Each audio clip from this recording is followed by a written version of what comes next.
For today, I want to go over some of the permits that I've been able to find that helps shed light on some of the mystery structures and construction that have been going on at Giga-Texas. And let's start on the south end.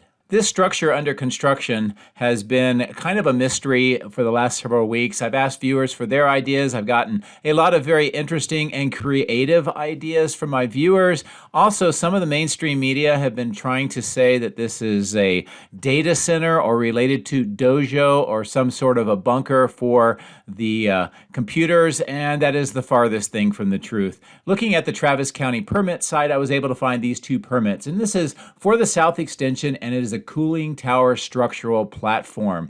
And the link for this and all of the other permits that I will be discussing in the video are here and also in the video description. So what exactly is a cooling tower structural platform, and what will it be doing here at Giga-Texas? So what we are seeing is the construction of a cooling plant for the south end extension of Giga-Texas, currently under construction. The roof is heavily reinforced, lots of rebar, cast-in beams to connect the columns, and the floor underneath will be for the manifolds, pipes, pumps, and other equipment to make the system function.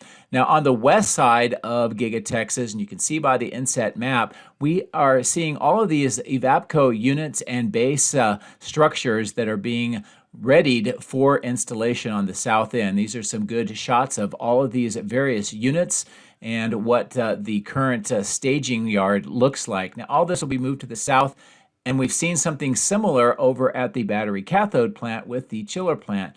And it would look something kind of like this, but on the south end. Now, here are a few examples using EVACPCO items on a similar chiller plant for you to get an idea what this may look like. Again, this will be supporting the extension of Giga-Texas. Now that we have a good handle on what's going on in the south end construction, let's take a look at some permits that'll explain some of the other construction that we've been watching here at Giga-Texas. Now on the east side of casting, we've seen all of this concrete being saw cut, removed, the grade prepared, and screw type piers being installed.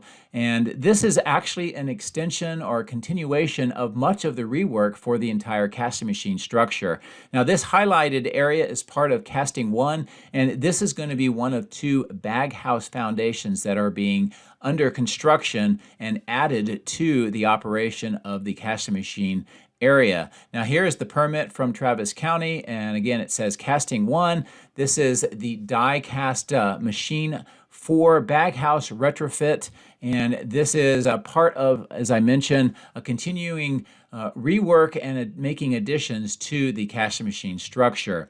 We also see that there's a die cast machine for bag house explosion protection system that is being installed at the same time with this construction. Now moving just to the north of that large clearing, we see this one that is being prepared for the same treatment. And this is called casting number 2 bag house foundation.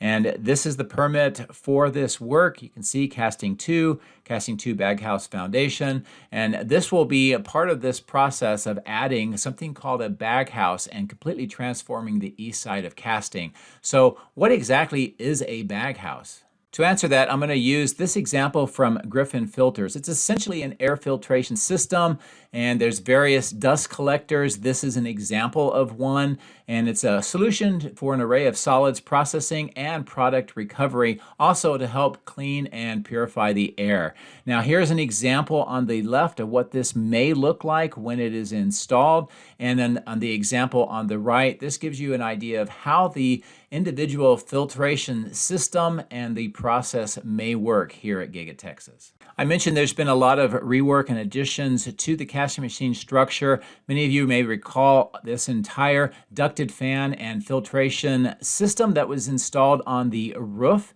and this is part of this continuing process to improve the overall air filtration and environment for the workers within the casting machine structure.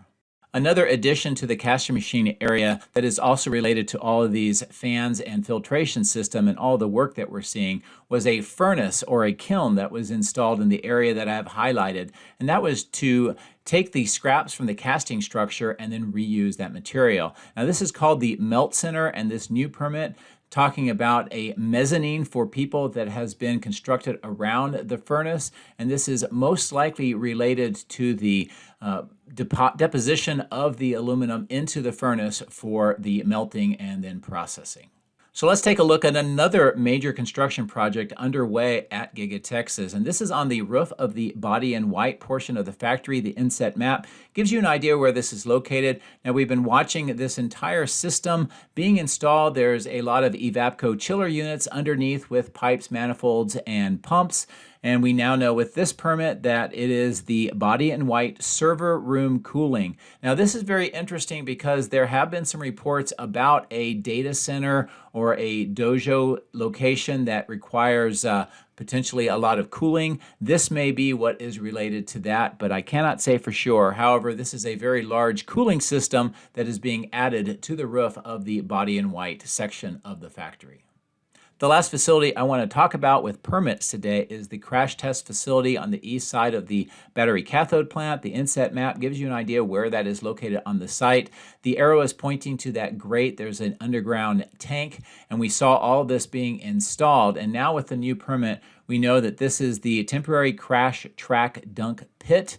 And this is part of the crash testing facility. And the temporary part is related to the fact that this entire facility's permits are showing that it is a temporary facility. So at some point in the future, this entire facility will most likely be removed. So there you have it, a pretty quick rundown of some significant permits that help explain some of the construction that we've been seeing here at Giga-Texas. I hope that you found this information helpful and informative and also put into context what we are seeing on the site.